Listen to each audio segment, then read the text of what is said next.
Ang payapa, di ba, kapag hindi mo niloloko yung partner mo. Alam ko na experience yun na to.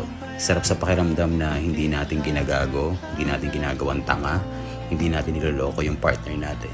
Na araw-araw, binibigyan natin sila ng assurance. Na araw-araw, hindi mo sila pinag-iisip. Hindi naman talaga mahirap pumasok sa relationship, lalo na kapag isa lang yung mahal mo. Gumugulo lang yung sitwasyon kapag alam mo meron kang ginagawang hindi tama. Doon na tayo nagsisimulang magsinungaling.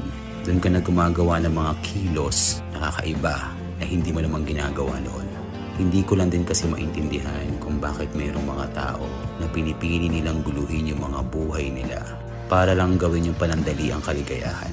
Lagi kong pagdidiinan na masarap magmahal, na makasama yung taong binamahal ka rin ng sobra.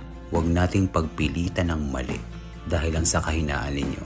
Dahil ang pagmamahal, dapat payapa mo itong ibinibigay. Ang payapa, di ba, kapag hindi mo niloloko yung partner mo. Alam ko na experience yun na to. Sarap sa pakiramdam na hindi natin ginagago, hindi natin ginagawang tanga, hindi natin niloloko yung partner natin. Na araw-araw, binibigyan natin sila ng assurance. Na araw-araw, hindi mo sila pinag-iisip. Hindi naman talaga mahirap pumasok sa relationship, lalo na kapag isa lang yung mahal mo. Gumugulo lang yung sitwasyon kapag alam mo meron kang ginagawang hindi tama. Doon na tayo nagsisimulang magsinungaling.